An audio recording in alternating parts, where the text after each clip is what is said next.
c'est un concept, un néologisme qui à la fois interroge aussi la question même de l'envers, effectivement, de la résilience, c'est-à-dire que je pense qu'un concept ne peut pas fonctionner sans son opposé, que dans la complexité humaine, en fait, il n'y a jamais de vérité qui soit acquise et que on va le voir ensemble. La question même de la résilience, qui est une voie élective au psychotraumatisme et qui est sans doute une perspective formidable de non-déterminisme à l'enjeu humain, là aussi pose, eu égard à l'évolution de notre société, la question même des enjeux, en tout cas traumatiques, de la résilience au sens collectif, parce que je pense qu'en tout cas j'ai fait partie des chercheurs qui questionnait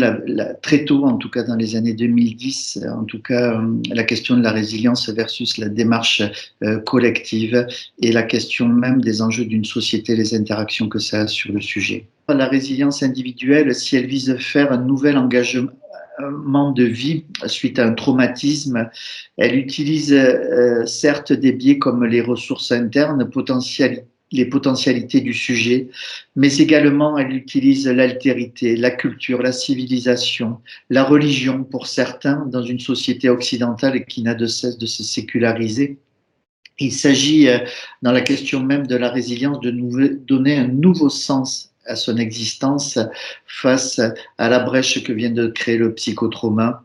autre que l'expérience traumatique qui hante le sujet, surtout dans sa perspective de chronicité qui a pu durer durant des années pour certains, et ce de manière très très précoce quand on voit certains jeunes ayant subi des traumas originels de manière précoce. Il y a donc un lien entre résilience, c'est ce que j'expliquais tout à l'heure, individuelle et résilience collective, où, me semble-t-il, on ne peut pas les dissocier. Et là aussi, un monde actuel où le sujet est résilient est un monde qui n'est pas dans le chaos et où règne la confusion. Et c'est pour ça que mon préambule, voilà, interrogeait aussi la question même de notre société consumériste, hédoniste et néolibérale. Une telle hypothèse détermine alors que son envers émerge un autre concept, et celui que je travaille, en tout cas que je questionne depuis les années 2010, et grâce aussi à Jean-Pierre Courtois et Huguette Desmet, avec qui nous avons posé ce néologisme, voilà, une décennie maintenant, c'est-à-dire la désilience du sujet. Une espérance à travailler est celle de faire les liens et des ponts d'humanité entre résilience individuelle et résilience collective, en changeant un monde qui s'inscrirait dans la fraternité, la bienveillance et l'empathie sociale. Les facteurs de résilience rejoignent ce que je vous disais, mais ils sont de plusieurs ordres. Ils peuvent être endogènes, c'est-à-dire que bien sûr il y a les facteurs génétiques, mais là aussi qui ne sont pas conditionnels, puisqu'il y a les facteurs génétiques vont être très conditionnés à l'environnement, donc il est préférable peut-être de dire épigénétiques, cognitifs et comportementaux. Et il y a bien sûr les facteurs environnementaux. Pour ce qui est des facteurs internes, je les ai évoqués, il s'agit du fonctionnement intellectuel, là aussi de l'estime de soi, de la capacité à utiliser de façon adéquate les mécanismes de défense disponibles, là aussi comment la personne va fonctionner sur les enjeux de déni, de clivage, de sublimation, d'intellectualisation ou d'humour. C'est des choses qu'il faut vraiment appréhender, comment le sujet navigue dans ces enjeux-là.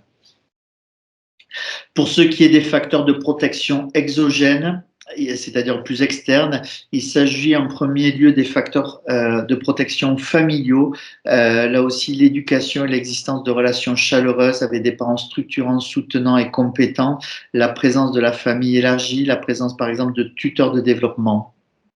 Donc, vous vous doutez que là aussi, plus il y aura une altération de ces facteurs de protection précoce, c'est-à-dire que plus le traumatisme va être précoce, bien sûr qu'il peut y avoir des aménagements, mais plus la prédictivité va être d'une grande complexité face à l'enjeu environnemental et au devenir de la personne. Voilà. Même si bien sûr on ne peut absolument pas prédire le devenir du sujet. Il s'agit ensuite de facteurs de protection extrafamiliaux liés à la société, et là je vais y revenir, à la culture, les amis, les thérapeutes, les peurs, les voisins, l'enseignant, les enseignants, et là aussi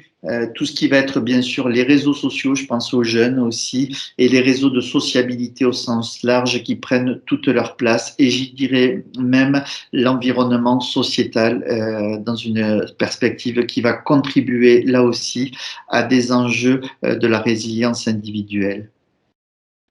En ce sens, la résilience permet de mettre en marche le sujet en métabolisant une part du passé traumatique, de vivre des liens sociaux comme des chances et des opportunités à se développer, d'élaborer un processus de liaison psychosociale qui émancipe la personne vers des tuteurs sur lesquels il peut cheminer, et d'accepter et de valoriser l'autre parce que voilà, il accueille la différence.